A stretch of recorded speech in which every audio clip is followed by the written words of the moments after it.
Hello everyone, I'm Ben Johnson and this is the Perpetual Chess Podcast. On Perpetual Chess, I have weekly conversations with the chess world's best players, promoters, and educators about their lives, careers, current projects, and best practices. For more information, go to perpetualchesspod.com.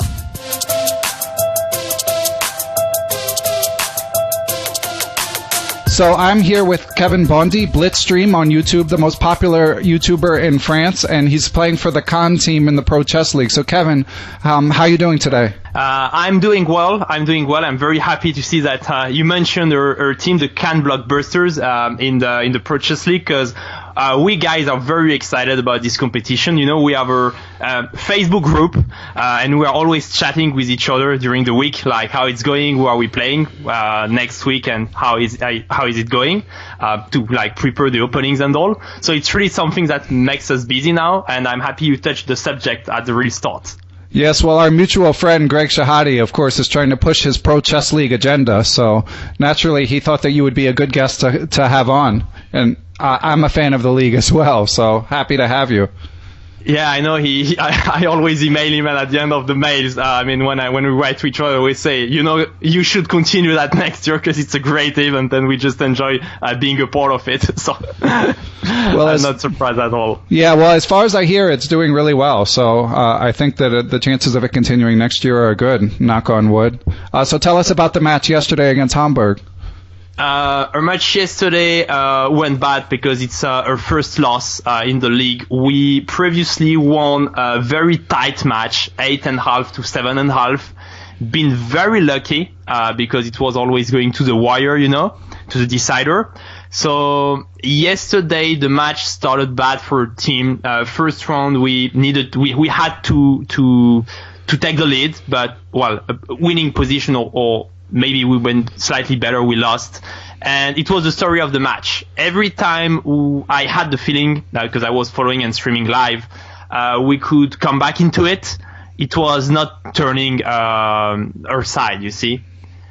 And finally we lost 9-7, but we are still contending for a place in the playoff. Okay, and who's on your team for the listeners who aren't familiar? We have a great team. The leader of our team, which is still not playing but might be back for the playoff, is the Grandmaster Vladislav Tkachev.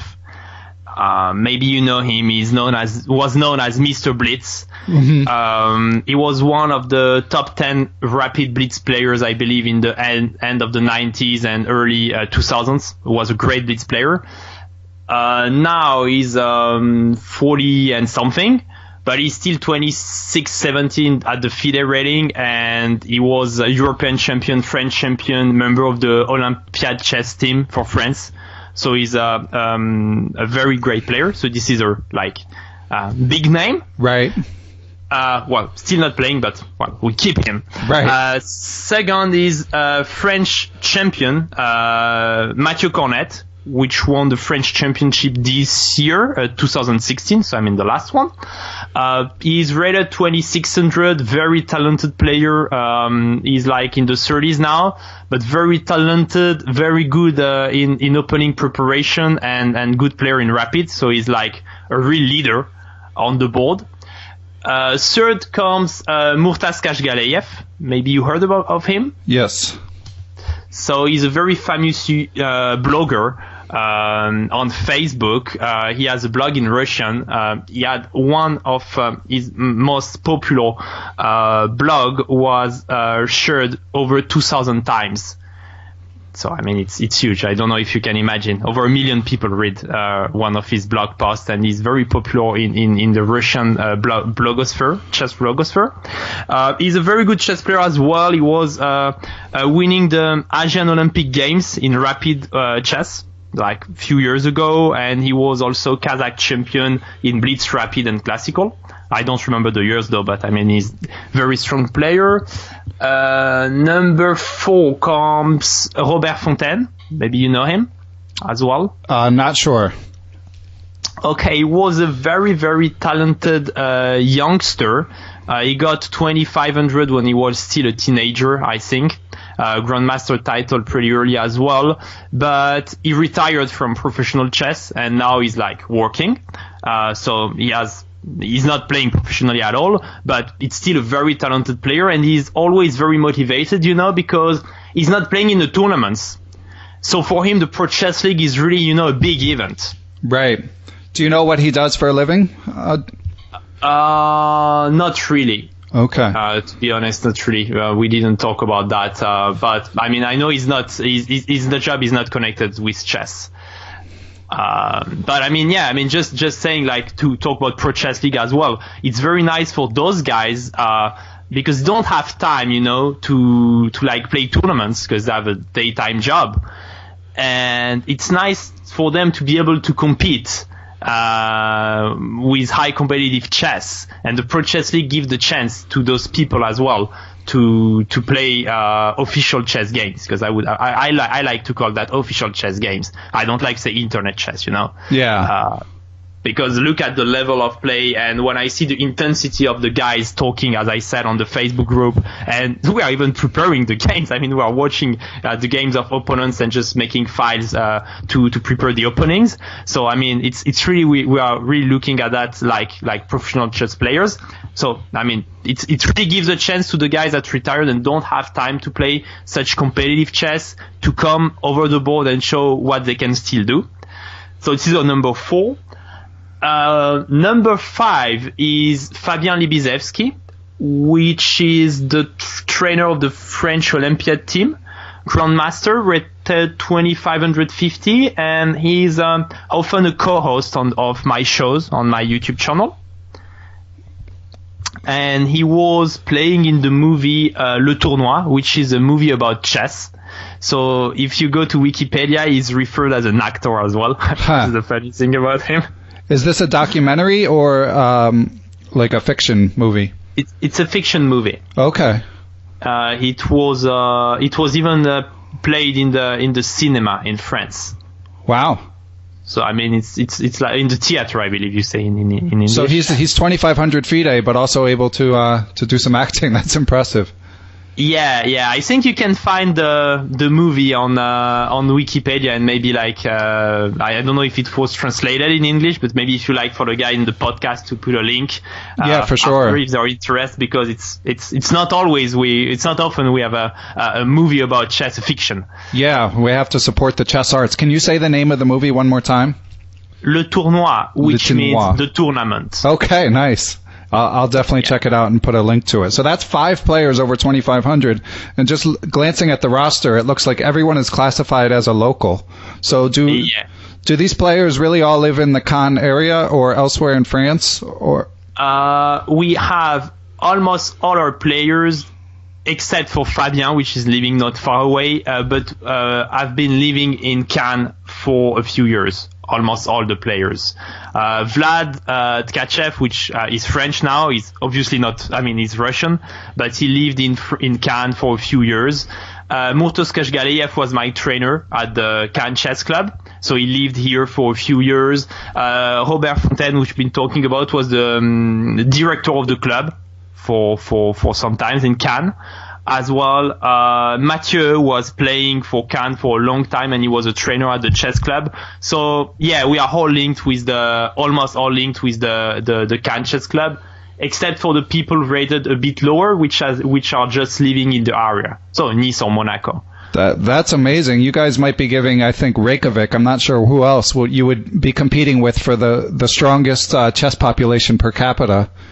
Oh, but maybe the capital of Georgia.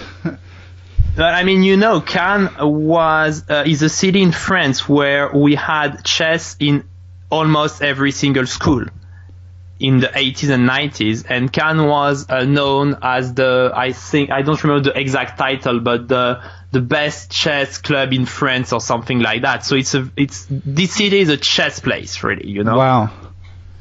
And we had a president. We even had a World Chess Championship in Cannes. The Blitz World Chess Championship, don't remember the year, maybe 2002 or something like that. Maybe 99. Don't want to say anything wrong, but I was a little kid, and I even saw Garry Kasparov playing in my city. Wow. So.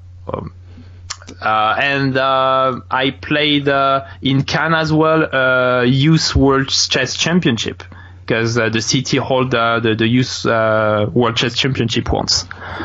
Also in the late 90s. Yeah, was that the tournament where you played Maxime Vachier-Lagrave? I saw that you played him many years ago. No, I played against Maxime a few times in the French Championship. Okay. 2 losses, 2 draws, I believe. Wow, that'll work. By the time I lost a very important game in the playoff for the French title. I was 2 pawns up. Oh wow! It was 15 years ago. I still remember that. I went for the end game. I was 2 pawns up. And I decided it was very good at tactics, and I decided to give up a pawn to go to an endgame, and the endgame was not winning. I think anyone listening can relate to that feeling, even if it wasn't against a future world champion contender. So were you a product of, you mentioned the school programs in Cannes, is that how you learned to play? Exactly. Okay. I had a teacher from the club coming to my school, and he went to see my parents, and he said, you should bring this kid to the chess school. I think he could learn a couple things. Nice. That's how it started. Yes, that's how it started. And how old were you? I was 7, I believe, 6.5, 7. Okay. And have you lived anywhere else? Yeah, I lived in Moscow for 10 years. Oh wow! Oh right, yeah. My online research got into that. I want to come back to that, but let's stick with France for a while. So you grew up in Cannes, and now are you working as a chess? I know we'll get to your YouTube channel as well, but are you working as a chess teacher there? Yeah, I'm a chess coach, but I'm coaching only over the internet. Oh, okay. So, but it's all totally linked with my YouTube channel, for instance. Right. Well, that's part of the chess business model for teachers these days. So I like to get the perspective. We've had Chess Explained on, as you know, and you have a unique perspective in that you're doing most of your streaming in French, correct? Yeah, I don't have time for English content, even if I love to talk English and to have English content, and I love the English community. I know some guys might be listening now and say, Kevin, please make those crazy streams, the regulator streams in English, because we play regulators music. I mean, this is another story. The people that watch my stream will understand, but I don't have time for that. Is this, I haven't seen the stream, but is this the Warren G song, Regulators? Yeah. Oh, okay. Every time someone is following the channel, to make long story short, we play the regulator song. The regulator, like, regulators! Nice. And so when we're on the losing streak, I'm always begging people to, like, please, just someone follow us that we can get this regulator vibe again. Right. Yeah, it is a catchy song. So I was reading in New in Chess recently, they had a graphic showing the number of FIDE players rated between 1,200 and 2,000. They were just using it as sort of a proxy for the popularity of chess in a given country. And I noticed that France was right up there with Spain and Germany as amongst the most popular places for club players. So what's the tournament culture like there? How often are there tournaments, and how tuned in is the general population? I do not play in tournaments, to be totally honest, for quite a long time, so I don't really have my own experience. I'm just playing with the team lately. I'm not playing too many tournaments myself.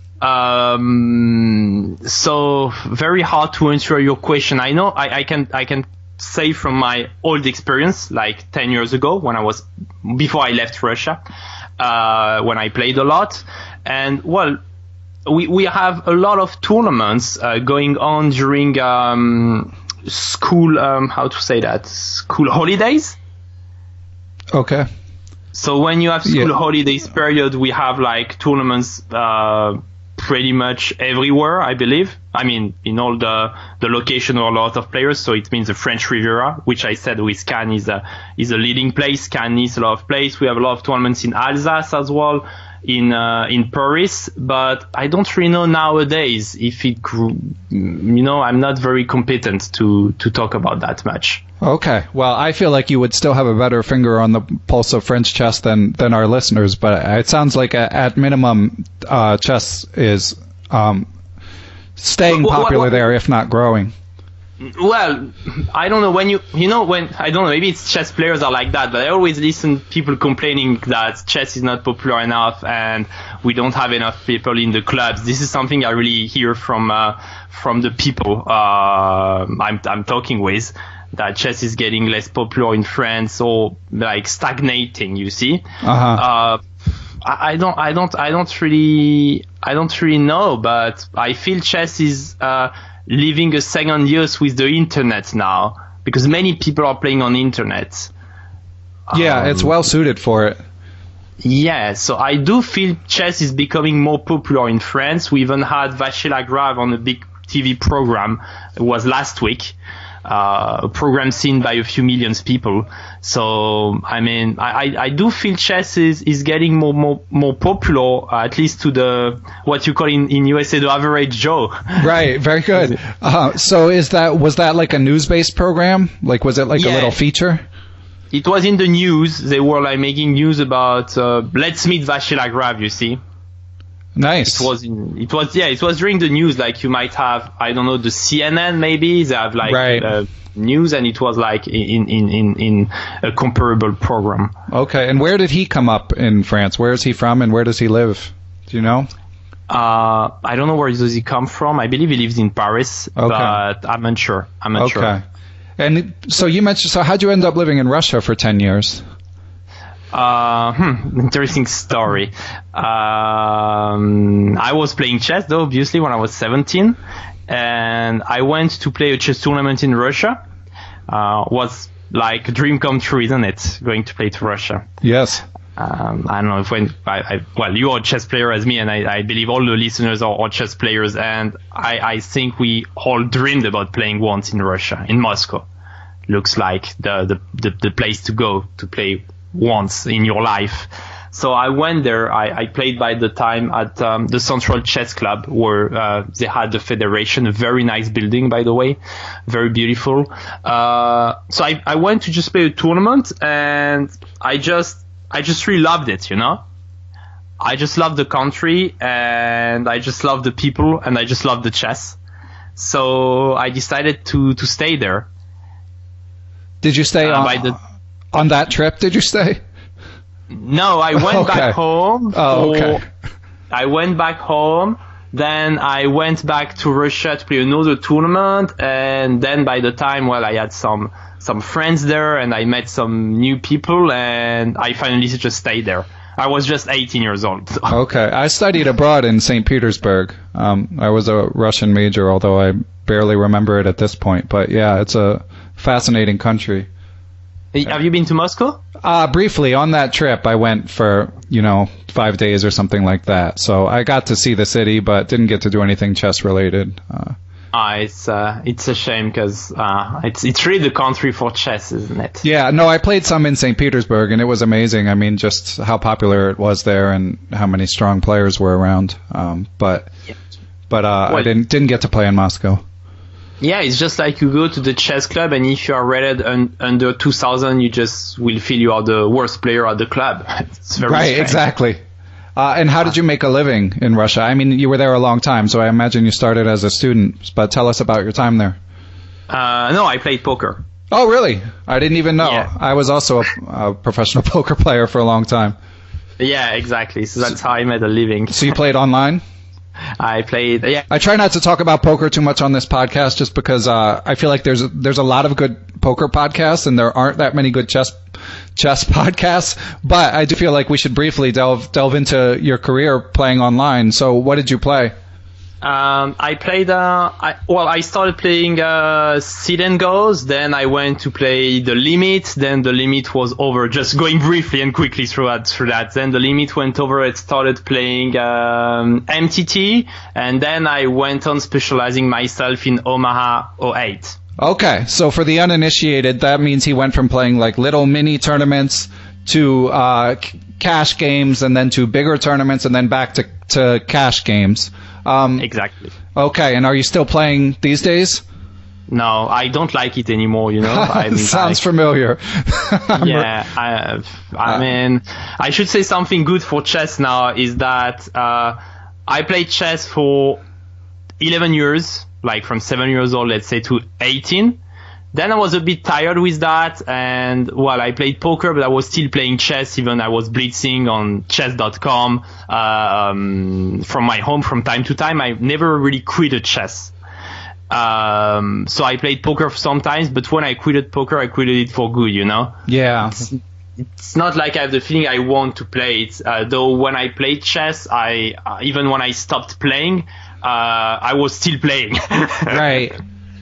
And following the tournaments and all. So, I mean, it's just a deeper game, I would say. Chess. Yeah, I agree. I like it better. And even at the peak, there was a time before I burnt out on poker, but even at that time, I felt like chess was a better game. It's just there weren't the same opportunities. But now, I mean, I feel like chess has become a bit more viable and poker's become less viable. Plus, like, you have to do what makes you happy.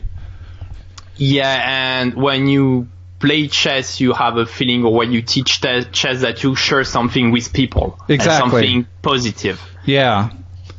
Which you don't have when you play poker. At some point, you feel like you're doing some nonsense, right? Yeah, for sure. Yeah. And, you know, with the way the world's going in terms of computers doing more and more, I don't think that chess obviously isn't necessarily a direct skill for people to use, but I think that it teaches a method of thinking that can be useful for whatever people end up doing for jobs by the time today's kids are grown up.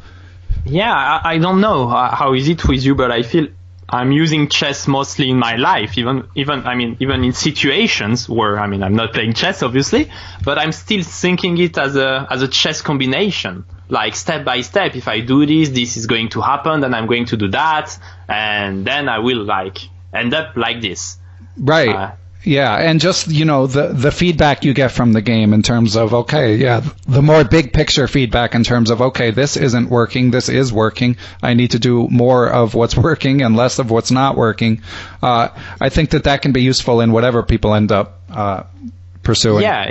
Yeah. I've been teaching chess in schools as well, as I believe you are doing, and I feel the kids, it helps them to have a thinking method. Yes. So you have a problem, and it gives you a method of how to solve it. Yes. So, what year did you quit poker, and was that when you returned to France? No, I quitted poker. I cannot say exactly, but I believe in 2012 or something like that. Around. Okay. I'm me not too. very good. Not very good with years. I don't always remember exactly, but something like that, let's say. And I went back to work in the chess field in Moscow. So I stayed in Russia, and I run the chess club. Okay. Instance.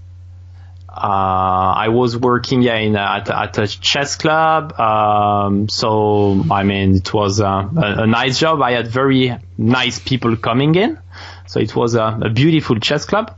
And then I worked with the Moscow Chess Federation also for a while. Okay, and I imagine your Russian got to be pretty good. I'm fluent.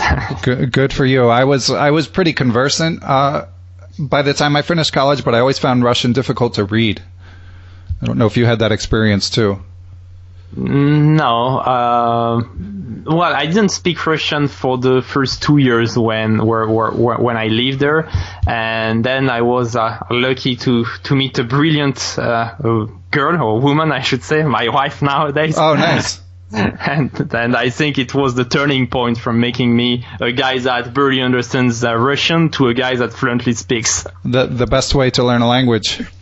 I believe so, but I don't think my wife would be happy if I went to learn, I don't know, Spanish or Brazilian like that. Yes, definitely not. It's a good way, but you can use it only once. Right, I guess, you shouldn't learn any new languages. Stop with English, and right. I will not say how I learned to speak good English. That's funny. Okay, so when did you come back to Cannes? So it was 2015. Yeah. Oh, recently. 2 years ago. Okay. And that's when I started the YouTube channel. Okay. Because before I was working in Russia. So, I mean, I had my job and all, and then I went back to live in France, and I was jobless. Yes. And I had some times and some savings. So I was not like in a rush to find a job. And I really enjoyed to make YouTube videos in English or Twitch, even was more on Twitch because I love live over videos. Uh-huh. And then I said, I need to make, I have time. I need to make a channel in French because at the end of the day, I'm French. And there is almost no content for my French fellows.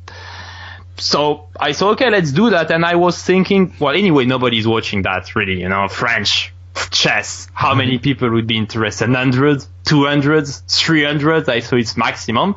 But still, I had time and I just wanted to have fun and talk in my home tongue. And it got very popular quite quickly. In fact, so your inclination was right that it was not enough content for the French consumers.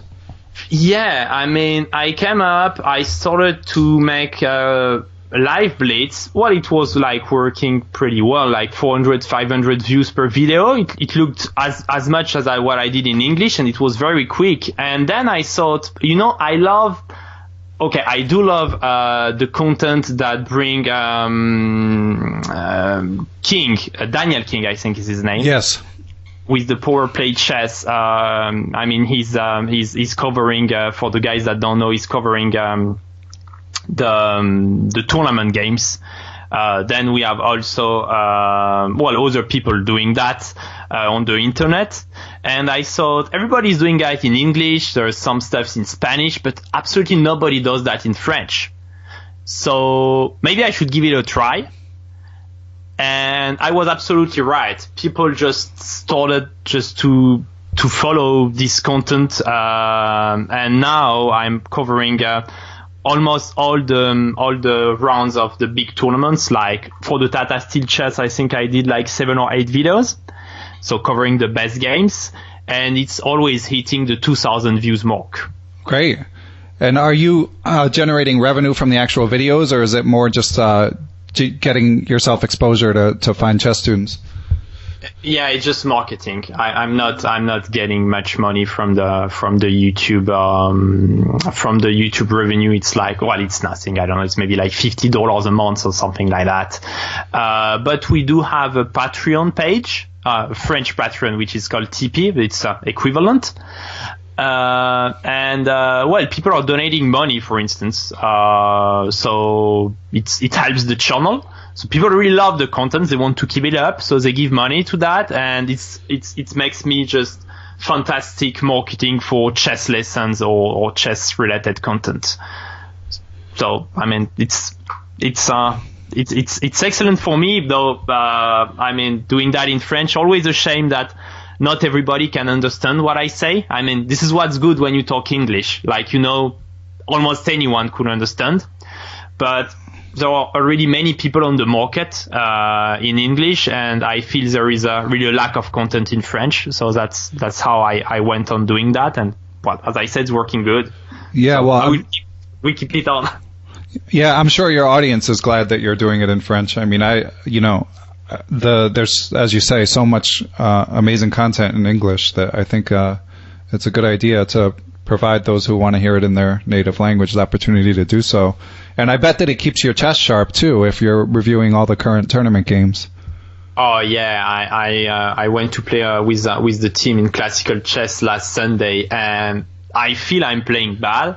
But in fact, it's not the case. I'm very sharp compared to what I think I am, because I'm watching, I'm analyzing probably like 60, 70 top level games a year. And, it's so many patterns, in my head. Now, because I saw, it always reminds me, this position looks like a game, and I analyze, there was a line like that, you see? I improve my chess with that as well. Yeah, and how deeply are you digging into the opening theory when you present your videos? Is it more based on the plan, or are you actually getting into the theory of each opening? It's I would say my video, for instance, I'm digging much deeper than that what I watch in English. comparing to the channel I previously mentioned. They are doing like 20 minute video, 15 to 20 minute videos usually. And I'm hitting usually the 35-minute mark because I'm digging deeper and I'm explaining more the lines and what's popular. And I always try to go like, if I have a game, let's for instance say Carlsen against Koryakin, just remember something. I'm trying to say, well, like it's 2016, we have this game, but in 2015, like, I don't know, Nakamura plays against Koryakin, this exact same position, and Koryakin went with this play, then Nakamura playing like that, they got to this position. I'm trying to say a bit what was the thing about the positions they went in, say the result, and then get back to the game and try to do the same thing with the other player. So I would say, and Carlsen played another game, it was 2014 against like I don't know, Grichuk, and in this particular game, this line happened. Nowadays, it's like not fashionable anymore. And then go back to the game. So I'm really trying to explain what's happening in the opening because I feel it's the most important story in the modern chess. I feel opening preparation is very important. And as my friend Vlad Kachev always says, it's very important to get your opponent on your field. You don't need to be better to have a better position. You need to have your opponent on your field, on your turf. Wow. So I feel nowadays it's really the key moment. So I'm digging, really. Yeah, well, I think a lot depends on your level. I don't know what level most of your students are, but I feel like below 2,000 FIDE, there seems to be too much emphasis on opening, in my opinion, because they see it at the top level, but it's not what normally determines the result of their games. Oh, with my students, I'm almost not talking about openings if they are below 1,700 FIDE. Right. Yeah. No, I mean, I'm just almost ignoring that because they don't know how to promote a pawn sometimes. So, I mean, you need to play the end game pretty well, and then only you can go to openings or mid game. But I mean, the openings, when we talk about lower rated players, it's almost unimportant. Right. Yeah, I agree. So you're doing about 35-minute video for one game? Yeah. Wow. Exactly. That's a lot of detail. That could be quite educational, I'm sure. Yeah, we are digging deep. Always digging deep. This is the style of the channel. Don't write in the comment that we are digging too deep. No, it's never enough. Nice. Push back against the short attention spans that everyone is creating with their smartphones.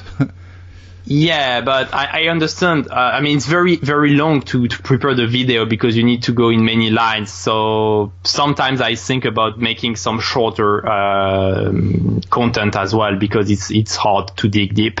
But I love to do it, so I don't feel the time when I do that. Jumping around a little, but by the way, why did you decide to move back to France? Russia is an uncertain place. Yes. Uncertainty is something that would characterize Russia well. So at some point you want to build a family and all, and it's probably better to live in Europe, I believe. Makes sense. And do you have kids now? Still not. Okay. Unfortunately. And how is your wife liking France? I don't know. We should ask her. I feel she loves Russia, and I know she likes France as well. But you know, it's always hard when you're not living in your country. I mean, I understand. I mean, you're always missing your country, I believe, somehow. So, well, I mean, she likes it, but she's not like absolutely like people might think like you come from Russia and you absolutely love France or Europe. I mean, it's not like that. I mean, just I feel that people sometimes they misunderstand a bit what Russia is. They think that it's a very poor country or people are very poor and life is bad. It's not really the case. People are pretty happy over there as well. And it's a very nice place. People are very joyful and all. And so it's not like you're coming from a country where people are really very bad and you come to Europe and it's just very, I mean, amazing and great. It's just different, you see. So it's more stable here, of course, but it's not better. Yeah. You get what I mean. Yeah, and things don't feel so stable anywhere these days. Yeah, this day is becoming different. Yes. So, in your time in Russia, did you get a sense for? One of the things I like to do on the podcast is try to get a little sense for how chess is treated in different places. So, is there still strong state support for chess in Russia? It's starting again. Okay. I heard rumors that they are going to bring now a chess program on prime time on TV in Russia. Putin has been talking a lot about chess lately. He said in a couple interviews that he needs to make chess something important in Russia again. And even mentioned that chess. Even mentioned about Koryakin-Carlsen match. Okay. So he talked about Koryakin during a press conference, and he talked about him like a great man that defended like Russia, well in the contest for the world chess title. So there is for sure a new fashion starting for chess in Russia. There is also the program chess in schools in Russia, in Moscow, and more specifically, that is having some success. Chess is starting. It's starting back in Russia. It was not too popular when I was there. Like people, of course, they know about chess because it's a Soviet culture and all, but it was not like something very important for the youngsters. You see, it was not like something central. Like chess was like in Europe more or less for the youngsters. It was only like if you talk about people over 40, 50 years old, they will know how to play because they would remember Karpov-Kasparov match and all those things, but not the youngsters.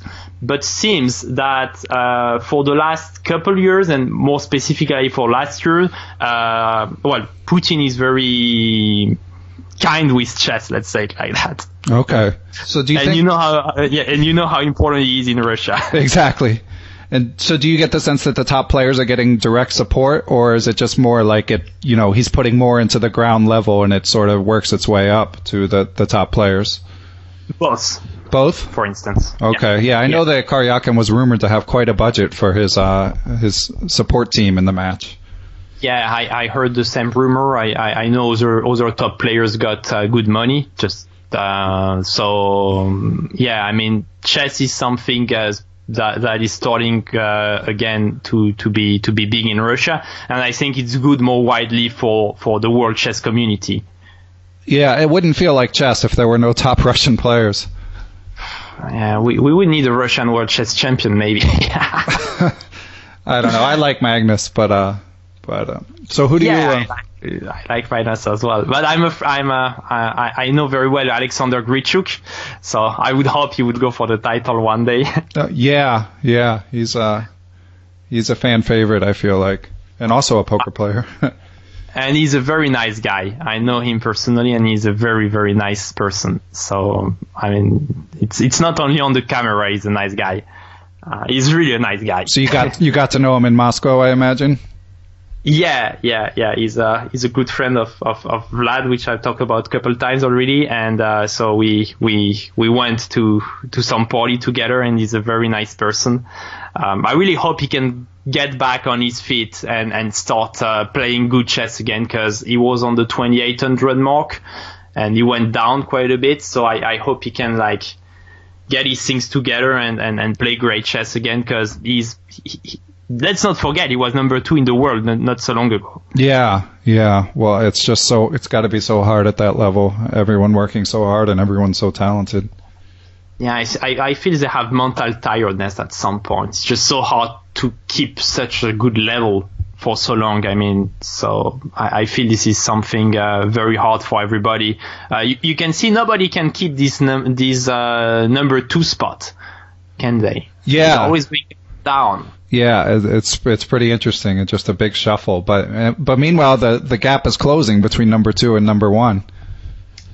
I feel personally that Wesley So had a great luck that he could not play for some times. I feel that going a bit away from chess, I mean, at least playing, is giving you more life experience or more. You get what I mean? Like you get a bit away from the playing ring. I mean, the thing, and maybe it gives you some extra energy when you come back. Yeah, gives you more perspective and more time to appreciate the challenge and the privilege of playing. Yeah, exactly. And sometimes it's a good thing. It's like when a player in soccer or in tennis, they got injured, and then when they get back, they come back, they are stronger. Somehow it happens sometimes. And it's a bit the same here, maybe. I don't know. I don't know Wesley so at all, but I just have the feeling maybe this is the little thing he has over the others, is that he had to stop for sometimes. And then maybe it gives him this extra energy or extra something. Yeah, I read an interview with him recently. It was amazing to read him speaking about how he was not sure if he would continue playing chess a couple years ago because he felt like he wasn't getting the support he needed. And now here he is, he doesn't lose a game anymore. Yeah, it makes you different, and whatever makes you different might make you stronger. So I feel I watched all the tournaments obviously, and I really feel he could be the guy that beats Magnus for me. Yeah, well, you're the third consecutive guest to say that. Sam Shanklin, Ben Feingold, and yourself now have all just been amazed by the run that he's on and the quality of his chess. And the thing that he's like Magnus. He never loses. I mean, no, Magnus loses sometimes. I mean, you feel Magnus would not lose if he would not want so much to win. Right. All the time. Yeah. But you feel Wesley is like a Geary Carlsen mix. The solidity of Geary without the craziness sometimes of Magnus trying to win any single game. And so he's very solid, but he's not missing the opportunities in the other hand. So it's like a perfect mix. Yeah. I mean, I would love to see him play a match against Magnus. It's a shame we have to wait another 2 years to even think about it. Yeah, but the candidates, to win the candidates, it's a lottery, Oh yeah, for sure. Yeah, it's by no means a sure thing. Yeah, I don't know. I've been talking with friends. I mean, it's totally in the topic. I believe we've been talking with friends about the candidate formats lately, and it just feels a bit unfair that it's playing everything. It's playing on only one tournament every 2 years. So I mean, to become a world champion, it's hard. It's hard, and it involves a lot of luck for the contender. Yeah, for sure. Yeah, I mean, we've. Do you have a opinion on what a better format would be for the candidates? Oh yeah, completely. Well, not talking about what Greg would love, which means changing the time control. Which I think Greg wrote a wonderful blog post just talking about the 30-minute plus 30 seconds time control. I believe it was 30 plus 10 or 30 plus 30, but I think it was 30 plus 30. I'm totally in for that. I mean, it should be quicker. I mean, this is something I'm 100% sure about. But if just talking about the format, I think we should go closer to tennis to decide the contender, which means 4 or 5 tournaments, awarding points in all of them. And then it would just decide the contender to go up against Magnus. I feel this is how it should work. Not to play everything on one candidate tournament, but I mean they have the FIDE Grand Prix, they have the Grand Chess Tour, right? Yeah. I mean, they could maybe find a way to make like a Super Grand Prix, Grand Chess Tour, whatever they want to call it. 4 or 5 tournaments. If they want classical, let it be classical, even if I'm against that, but let it be. But then award points, and at the end, the guy with most points go to play against Magnus. Of course, Magnus can also participate in those tournaments, just he's not counting in the point section. I mean, this is looking a lot more fair to me. Yeah, I agree completely. It seems like change is so hard to come by in the structure of the chess tournaments. So I feel like a lot of people might be on board with that. There might be like a lot of the suggested changes. I feel like there's a lot of opposition, but if you don't mess with the time control too much, I think people would be on board with a Grand Prix format, but it just seems like FIDE itself wouldn't pull the trigger on something like that. Yeah, it's like it's very hard to change things. Yes. I mean, in life, usually, it's very hard. When you have something going on, it's very hard to make it different. And chess players are very conservative people, usually. So, in a conservative world, with conservative people, it's very hard to make changes. Yeah, sad but true. Well, hopefully over time, people like yourself and other advocates for chess can slowly help make the change happen. And I believe the players would love it as well, because I think nobody loves to play a lottery. Yeah. I mean, people love it when it's fair, even if it's not at their advantage. Most of people love fair tournaments, and they are competitors, so they want to show they are the best. And in order to show you are the best, you need a fair environment. So I believe everybody would love that, but it's very hard to make it happen because you need to change all the rules. I believe they have contracts and all the paperwork. I believe there are some things like that. So I remember when they changed the format, they needed to connect many people together. So it's probably very hard just to do it. Yeah, and I suspect that a lot of the players themselves don't want to get involved because they don't want to bite the hand that feeds them with FIDE, even if they, in theory, would like a different format. Yeah, of course, you don't want to take risks because anyway, you need to, like everybody, they need to eat and to pay the rent at the end of the month. So you don't want to mess with your job. Yeah, exactly. So you have to play within the rules. And anyway, the time when we had no real world champion with Kasparov, the FIDE title and all, sometimes the people, they think, well, maybe it's not the best, but at least we have something running. Yeah. They barely pulled off this last world championship, unfortunately, even though chess, on a broader level, seems really healthy. Yeah, do you remember the period when we had Shirov beating Kramnik? And then Kasparov refused to play him. I remember it vaguely, but yeah, it's it was awful for chess this period when it was some sponsors issue. I don't know exactly the details, of course, but it was awful. Like you had someone winning a match, he should have go to play against Kasparov, and then Kasparov went on and played with the loser of the match for the title, and that's when Kramnik became world champion. It was a period without strict rules, you see. And nowadays, at least, we have some rules to have the candidates, so everybody knows how they qualify. Then the candidate win the candidates tournament. Then he plays against the world champion, and so on. So at least we have a system that is working. And probably people also, they remember it could be worse, you see. Yeah, exactly. It definitely could. Things generally can always be worse.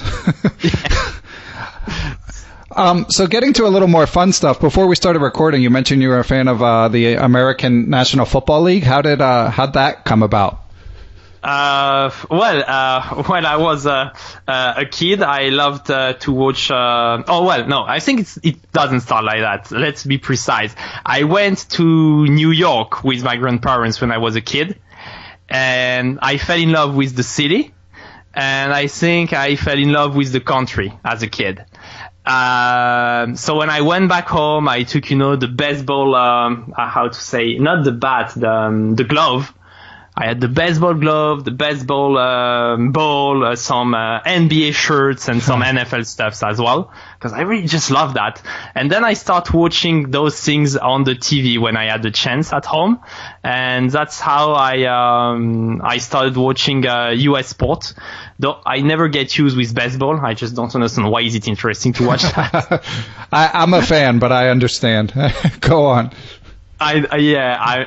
What's interesting in that? I just cannot get it. Yeah, well, I think a lot of Americans, maybe less so than previously, feel that way about football, soccer as we call it. But yeah, baseball, it's an acquired taste because it unfolds so slowly. But for people who like it, there's a lot of statistics involved. So I think it appeals to sort of a more cerebral sports fan. But it's definitely like, in terms of I would say it's one of the least intuitive sports. I mean, to imagine, okay, I'm going to throw it and I'm going to hit it, and then you run to this place but not to this place, and there's so many obscure rules that I can understand that it's not very accessible for people who don't grow up with it. Yeah, I watched match because I was interested. I have the glove still at my home. I mean, proudly, it's for 20 years already, but I cannot get it. But I really love what you call football, the NFL. Unfortunately, well, as we said before recording, I don't have much time to watch now. I remember I loved the quarterback named Vic, which was running a lot with the ball. Yes, Michael Vick. Yeah. Oh, I loved him. He was running a lot with the ball. It was funny. It was like you have a running back, but he's not a running back. He's a quarterback. So I like the fact he was running. But yeah, I enjoyed. So I watched it a lot. As for me, NFL, it's like chess with muscles. Yeah. See? Okay. I mean, the thing about the NFL, though, is it's a very complicated. The NFL is a very rich strategically from the coach's perspective, but the players aren't necessarily executing these grand plans the way chess players are, with the exception of the quarterbacks.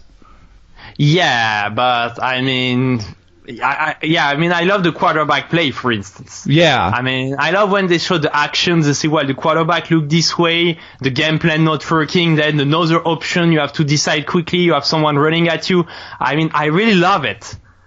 Yeah. And that's where I loved Vic, because he had this other option to run with the ball, and I felt this is so crazy. He's looking at pass, no options. Then, what I do, I run. This is so funny. See, it's totally not, it's out of the game plan. It's like in the chess game, you have the strategy, it's not working out, and then bang, I just give up a rook for some crazy attack, Right, the swindle. Yeah, the Michael Vick swindle. Yeah, exactly. And I mean, this is so yeah, I love that. And every year I used to wake up at 2 a.m. or 1 a.m. At home and watch the Super Bowl. So usually this is the night where I don't sleep. So I think it's next Sunday. I don't know if the podcast will be on. It will have already happened. So if you want to reveal what the result is going to be, no, I'm just kidding. Yeah, we're recording Thursday, and this will be released Tuesday. So. Yeah, so I mean, 2 days ago, the Super Bowl was played. And right. So you're gonna watch this one? I will watch this one. I watch it every year, so nice. I watch the first half at least, so I can because it stops very very late. But every year I watch the first half. I just don't love the half during the NFL. It's too long. Yeah. This concert and all. I feel you guys love it. I mean, this would be Lady Gaga this year. Yeah, well, I think that I'm not as big a football fan as I used to be, but I think that the true football fans could take it or leave it. But the Super Bowl is such a phenomenon here. It draws in people who normally aren't football fans, and I think that the halftime show appeals more to people who aren't football fans. At least it often does. I don't like. It's like if I would watch the Champions League, and right. Instead of the 10 minutes usual break, I would get a concert of Justin Bieber. Yeah. I mean, come on, I'm here to watch football. I mean, soccer, for instance, Champions League. I'm not here to watch a concert. And this is something that's frustrating me every single year when I watch the Super Bowl. I'm frustrated. At some point, I need to watch this concert, and every year I'm thinking, what the hell? Bring me the player on the field. It sounds like you need to record the game and just watch it when you wake up. Yeah, but I mean, it's not. It's not the same. Yeah. It's not the same. You need to feel the thing happening live. It's here. It's happening. Yeah. Now. No, it's true. So yeah, what's keeping you busy? What's keeping you busy? You mentioned you don't really have much time to watch. Is it all chess stuff keeping you busy, or are there other things as well? No, I mostly do chess, record videos, and have a walk and enjoy the city. And I'm not really having any hobby nowadays except chess, which is my work and my hobby. Right. And watch sport. Oh, and watch rugby on the weekend. But this is something US people don't look. Yeah, some people play here, but yeah, it's not a very popular spectator sport. Now it's very popular in France, and this Saturday, so we have the Super Bowl, and we are playing in the English, and the French and the English, Oh wow! it's a good old story. So it's a match where I believe that English and French people are waiting for that every year, to see who is the best. Right. So well, I watch sport, I play chess, and I enjoy life, but I don't have other hobbies nowadays. Okay. And I think this might be my last question, but so do you choose not to teach in person? Do you choose not to teach at chess clubs, or just there haven't been opportunities, or you're too busy, or why is it that you decide to focus on online stuff? Just because, I have a lot of people that ask me for lesson online, and I'm so busy with that already that I just don't have time to focus on other things. Well, it's the only reason. I at the start, when I started teaching online, I thought I would give also offline chess lessons and all. But the thing is that I have so many people writing me for lessons and for chess courses that I just don't have time to do other things now, professionally, Right. So, yeah. Well, I'm glad that your students are keeping you busy. What's your, how, if a new student approaches you, how do you design teaching material for them? Okay, always the same. First of all, checking up if they know all the theoretical, what I call basic endgames, which means, from the pawn squares, right. Queen square, to, let's say, endgame with every single piece and the pawn. So it means queens plus a pawn, knight plus a pawn, bishop, knight plus a pawn against a knight. Right. Rook plus a pawn against a rook. All those endgames to see if they know them. Because if they don't know them, they just, as for me, they cannot really understand chess too deeply. I believe this is the basics, the fundamentals. You need to know how to finish off the game, So I love to go with that, and then going with some mid-game strategy. And then if the guys are very good, then we go more deeply into pawn structures, which is, I believe, when you get to a level around 2000 is very important to understand every single pawn structure. And then if the guy if the student need, for instance, we could go with some opening advice. But usually I give lines that are easy to play and not too hard to learn. So I'm always trying to find a way to play something that is correct, that you can't just go on and refutate. So just normal lines. But on the other side, that is pretty easy to play and give some playable position. Okay. That's why I choose for myself I was an e4 player, and as there is too much theory involved for myself, I'm just playing d4, the Trompowsky and the London system. And against e4 now with black against d4 I'm just going with some old system like the old Indian, or I could go with some Slav, which I know from childhood, but not heavy theoretical if I can go with easy lines. And I'm still trying to build a repertoire for myself against e4. I might go with some Sicilian maybe some days.